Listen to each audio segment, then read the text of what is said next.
बिस्मिल्लाहिर्रहमानिर्रहीम जी। आज हमारा लेक्चर 4 ठीक है और आज हमारे पास डेट 23 जून। लेक्चर 3 स्टैट्स का पेज नंबर आपके पास 7 एग्जाम्पल नंबर हम 2 कर रहे थे। हमने A complement B complement A intersection C complement और ए यूनियन बी कॉम्प्लीमेंट कर लिया था। अब हम करने जा रहे हैं एग्जाम्पल नंबर 8.2 में हमारे पास जो इसका टॉपिक है ए कॉम्प्लीमेंट का कॉम्प्लीमेंट। इसको पढ़ते हैं ए कॉम्प्लीमेंट का कॉम्प्लीमेंट। वैल्यूज थी जीपी के जो कॉम्प्लीमेंट होता है वो यूनिवर्सल सेट से निकलता है। यूनिवर्सल सेट था 1 2 3 4 5 6 7 8 9 ठीक है, जिसमें हमारे पास ए सेट क्योंकि ए कॉम्प्लीमेंट ही निकालना तो हम ए सेट की वैल्यू लेंगे 1 2 3 और साथ में 4 ठीक है। अब ए कॉम्प्लीमेंट का कॉम्प्लीमेंट निकालें तो वो सेट क्या बनेगा, तो हम पहली चीज फाइंड करेंगे ए कॉम्प्लीमेंट जो हमने निकालना है एस माइनस ए। यूनिवर्सल सेट में से ए को माइनस करें 1 2 3 4 आपस में कट गए तो हमारे पास एक कॉम्प्लीमेंट बच गया 5 6 7 8 एंड 9। ये हमारे पास बच गया ए कॉम्प्लीमेंट। अब क्वेश्चन में इसमें कह रहे हैं ए कॉम्प्लीमेंट का कॉम्प्लीमेंट, ए कॉम्प्लीमेंट का कॉम्प्लीमेंट यानी अब जो कॉम्प्लीमेंट हमने निकाला है उसको लिखेंगे एस माइनस ए का कॉम्प्लीमेंट। ये कॉम्प्लीमेंट ए कॉम्प्लीमेंट निकल रहा है, इसी को कॉम्प्लीमेंट को हमने यूनिवर्सल सेट में से ए कॉम्प्लीमेंट को माइनस करना है। यूनिवर्सल सेट हमारे पास था 1 2 3 4 5 6 7 8 9। इसमें से हम माइनस करते हैं जी वैल्यू ए कॉम्प्लीमेंट की 5 6 7 8 9। ये वही वैल्यूज मैं बता रहा हूं जो ए कॉम्प्लीमेंट हमने निकाला था, उसी वैल्यूज को हम क्या कर रहे हैं माइनस कर रहे हैं।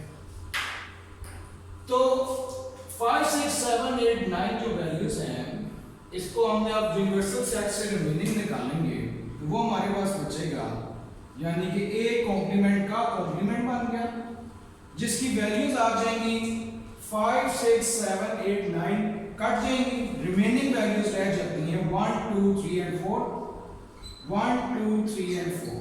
ये वैल्यूज आ गई। सो ये वैल्यूज किसकी इक्वल है ए सेट। तो ए कॉम्प्लीमेंट का complement is equal to set किसके बराबर हो गया ए सेट के बराबर। ठीक, अगेन इसी लेक्चर के टॉपिक में रिपीट करो कि हमने स्टेप्स क्या किए, बड़े आसान तरीके से मैंने कराया लेकिन फिर भी रिपीट कर देता। उसने मांगा था ए कॉम्प्लीमेंट का कॉम्प्लीमेंट जो कि निकलता है कॉम्प्लीमेंट यूनिवर्सल सेट से। यूनिवर्सल सेट हमारे पास ये वैल्यूज मौजूद थी 1 से लेकर 9 तक। ए मौजूद था 1 2 3 एंड 4 मौजूद था। ठीक है, अब कहता है ए कॉम्प्लीमेंट निकाले तो हमने एस माइनस ए निकाला तो उसकी वैल्यूज बचती थी 1 2 3 4 कॉमन खत्म हो गए डिफरेंस में 5 6 7 8 9 हमारे पास ए कॉम्प्लीमेंट निकला है।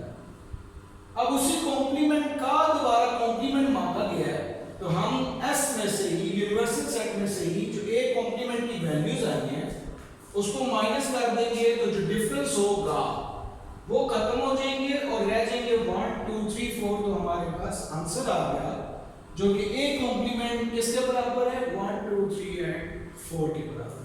ठीक हो गया। अच्छा, इसके बाद नेक्स्ट इसमें उसने मांगा था b माइनस सी का कॉम्प्लीमेंट। b माइनस सी का कॉम्प्लीमेंट एग्जांपल नंबर 8.2 का आखिरी पार्ट है। कहता है जी b माइनस सी का कॉम्प्लीमेंट। अब जब b माइनस सी है तो सेट भी हमें कौन से चाहिए, एक हमें सेट चाहिए b का जिसकी वैल्यू है 2 4 6 और 8।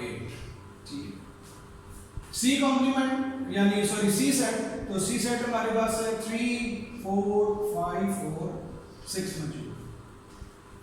अब हम करते हैं, उसने जो मांगा है b माइनस सी का कॉम्प्लीमेंट। जब कॉम्प्लीमेंट आ गया तो डेट मीन हमें एक सेट और रिक्वायर्ड है जो यूनिवर्सल सेट है, वो 1 से लेकर 2 3 4 5 6 7 8 और 9।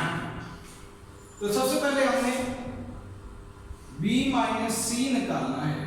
तो b माइनस सी के लिए 2 4 6 8 और इसी में से माइनस करेंगे 3 4 5 और 6 करेंगे। अब जब b माइनस सी निकालेंगे तो b माइनस सी में कहता है जो b में है और c में वो मौजूद नहीं है। तो पहले जो डिफरेंस है 4 और 4 6 और 6 ये खत्म हो जाएंगे। हम सिर्फ डिफरेंस में क्योंकि b पहले था तो हम लिखेंगे 2 और 8 लिख देंगे। ये वैल्यूज आ गई b माइनस सी जो b में है और c में मौजूद नहीं है। हम ये वैल्यूज नहीं लेंगे, हम 2 और 8 की वैल्यूज लेंगे। अब b माइनस सी का उसने मांगा था कॉम्प्लीमेंट, तो s माइनस b माइनस सी को हम लिखते हैं b माइनस सी का कॉम्प्लीमेंट। जब हम ये कॉम्प्लीमेंट लेंगे तो हमारे पास ये सेट की जो वैल्यू बचेगी यूनिवर्सल सेट में से 2 और 2 खत्म हो जाएगा, 8 और 8 खत्म हो जाएगा, वैल्यू रह जाएगी 1 3 4 5 6 7, साथ में रह जाएगा 9। तो ये हमारे पास क्या आ गया b माइनस सी का कॉम्प्लीमेंट। ठीक है, काम वही किया जैसे कि कॉम्प्लीमेंट निकालना था, यूनिवर्सल सेट रिक्वायर्ड था, b और c का डिफरेंस निकाला। b और c का जो डिफरेंस निकाला है वो बचा था 2 और 8, क्योंकि 2 जो मौजूद है और 8 जो इसमें मौजूद नहीं है। 4 और 6 आपस में काट लिए, बाकी 2 और 8 रिमाइंडर्स में रह गया। अब यूनिवर्सल सेट था 1 2 3 से लेके 9 तक, उसमें हमने 2 और 8 को माइनस कर दिया तो हमारे पास वैल्यू बची 1 3 4 5 6 7 9। ये हमारे पास बन गया b माइनस सी का कॉम्प्लीमेंट, b माइनस सी का कॉम्प्लीमेंट। ये 8.2 एक्सरसाइज हमारी खत्म हो गई है, एग्जाम्पल जो थी वो खत्म हो गई है। अब हम इसमें करेंगे एग्जाम्पल नंबर 8.3, पेज नंबर आपके पास 7 मौजूद, पेज नंबर 7। 8.3 में कहता है, पहले हम पढ़ लेते हैं, कहता है कि लेट ए सेट मौजूद है 2 और 3, यानी जो ए सेट की वैल्यूज है वो कहता है 2 और साथ में 3 है। बी सेट की वैल्यू वो बता रहा है जी हमारे पास मौजूद है 3 और 4 में मौजूद। सी सेट की जो वैल्यू है वो बता रहा है हमारे पास मौजूद है 4 की वैल्यू मौजूद है। अब वो कहते हैं ये सबसेट है यूनिवर्सल सेट के, और यूनिवर्सल सेट जो हमारे पास दिया हुआ है वो इन्हीं एलिमेंट ऑफ वैल्यूज का बनता है। तो उसने वैल्यू बता दी है 2 3 एंड 4, यानी ये यूनिवर्सल सेट का उसका ए जो है सबसेट है, 2 और 3 एलिमेंट्स रखता है। बी के पास 3 और 4 है, ये बी सबसेट यूनिवर्सल सेट का है। 4 वैल्यू रखता है तो 4 तो यानी बड़ा सेट भी अभी हमारे पास कौन सा है, यूनिवर्सल सेट एस मौजूद है। अब वो कहता है पहले पॉइंट में ए क्रॉस ए, ए क्रॉस ए का मतलब ये हुआ कि आपने ए के एलिमेंट्स 2 और 3 को मल्टीप्लाई करना है 2 और 3 के साथ। ये मल्टीप्लाई कैसे होंगे और हमें कैसे पता चलेगा कि इनके एलिमेंट्स कितने बनते हैं? तो जब मल्टीप्लिकेशन करेंगे 2 एलिमेंट्स इसके हैं और 2 एलिमेंट्स इसके हैं, तो 2 into 2 करेंगे तो ये एलिमेंट्स हमारे पास कितने बनेंगे, 4 एलिमेंट्स बनेंगे। अब वही मल्टीप्लिकेशन रूल रखेंगे, हमने लिखना है इसको कैसे, उसको भी देखिए। पहले जो 2 है ये मल्टीप्लाई करेगा दूसरे 2 के साथ, तो हम इसको लिखेंगे 2, 2, ये पहला एलिमेंट बना। फिर ये 2 मल्टीप्लाई करेगा 3 के साथ, तो नेक्स्ट एलिमेंट बना 2, 3 के साथ। अब पीछे बच गया 3, तो 3 पहले एलिमेंट करेगा 3 into 2 के साथ, फिर यही 3 मल्टीप्लाई करेगा 3 के साथ, तो हम लिखेंगे 3, 3 के साथ।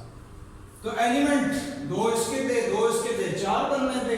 हमारे पास a इंटू ए सेट भी कितनी वैल्यूज का बन गया? 4 सेट का। उसका रिपीट का फिर से लिखेगा कि जो एलिमेंट वैल्यूज मौजूद हैं 2 और 3 की और 2 और 3 की, क्योंकि सेट a था उसकी वैल्यू ही सेम है।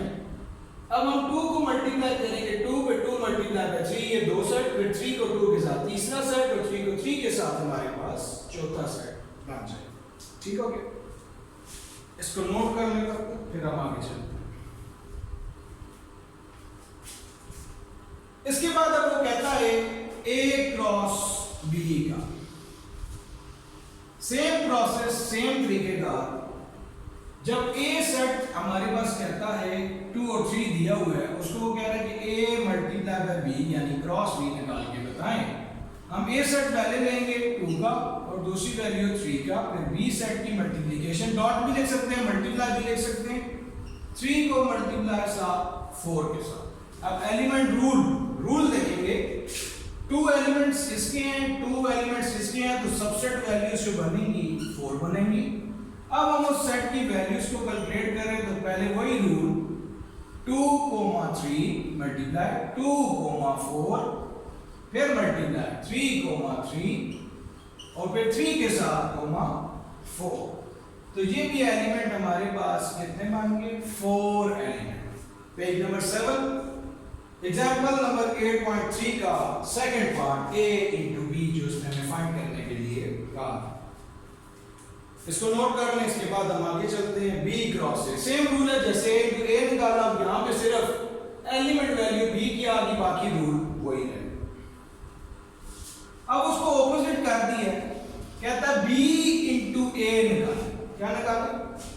B multiply by A element. जब B multiply by A element में जाएंगे, पहले हम सेट की वैल्यू लिखेंगे 3 और 4। जब A इंटू B था तो 2 यानी A एलिमेंट की जो वैल्यूज थी वो पहले लिखी थी और B की बाद में लिखी। अब वो मांग रहा है B into A, B element की वैल्यूज पहले लिखेंगे और मल्टीप्लाई किस वैल्यू से करेंगे? जो एलिमेंट A की जो वैल्यूज मौजूद है।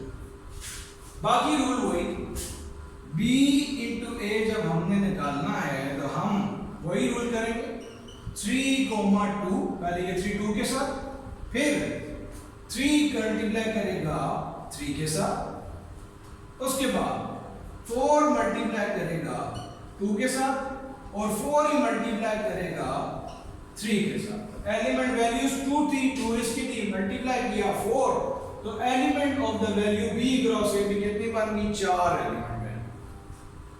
इसको भी नोट कर लो, फिर इससे आगे चलो।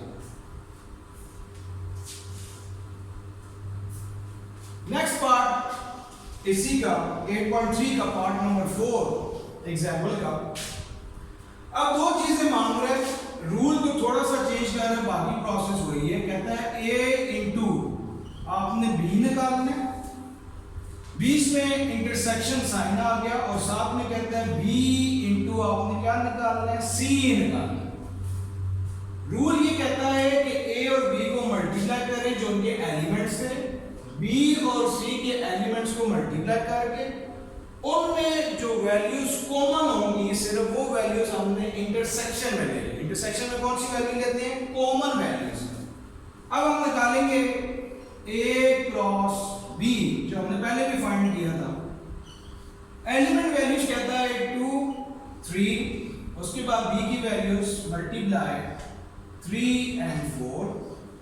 अब A क्रॉस B निकालेंगे तो हमारे पास एलिमेंट वैल्यूज बन जाएगी 2, 3, 2, 4 के साथ। उसके बाद हम आगे चलेंगे तो 3 के साथ और फिर आगे चलेंगे तो 3, 4 के साथ, 2, 3 के साथ, 2, 4 के साथ, 3, 3 के साथ और 3, 4 के साथ। 2 into 2 4 एलिमेंट, 4 एलिमेंट। अब हम निकालते हैं, उसने कहा था B into C। अभी इंटरसेक्शन में नहीं जाएंगे, रूल वही मैथ्स का रूल, पहले हम डिवाइड करते हैं फिर मल्टीप्लाई, फिर आखिर में हम प्लस या माइनस को देखते हैं।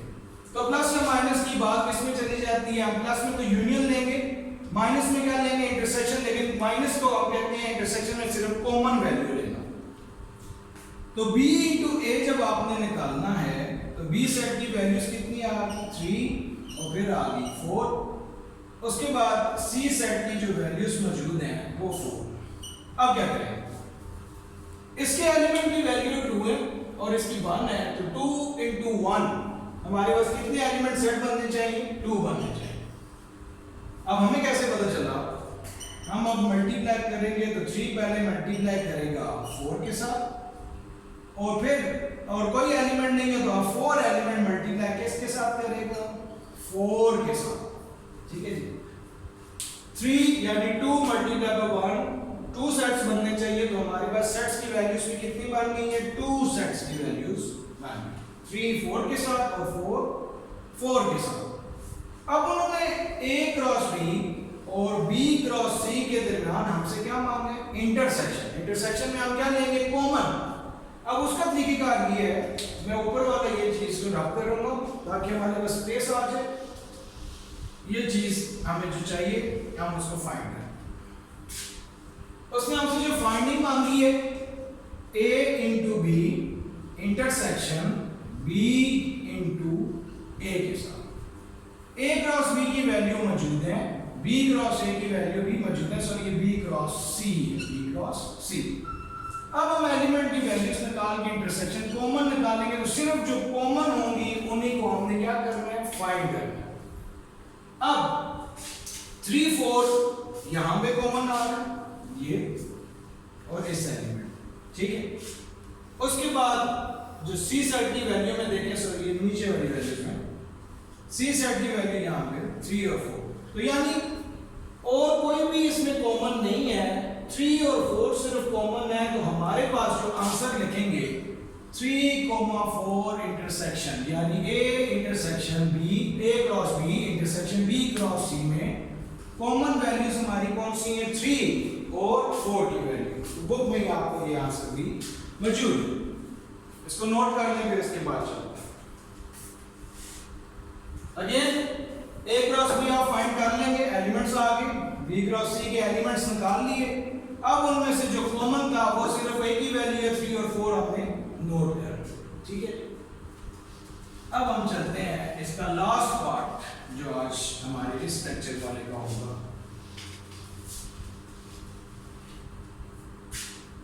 जिसमें कहता है a क्रॉस b। अब आपने पहले a क्रॉस b यूनियन का साइन और साथ में आपने निकालना है b क्रॉस c। वैल्यू वही रहेंगी, लेकिन हम क्योंकि क्वेश्चन सॉल्व कर रहे हैं तो स्टेप दोबारा करेंगे।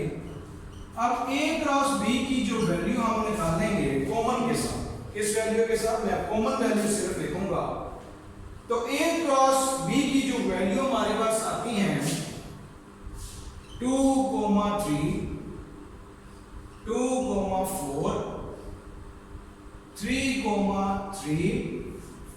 3, 4। ये वैल्यू आ गई थी a क्रॉस b के, जो अभी हमने पहले फाइंड की।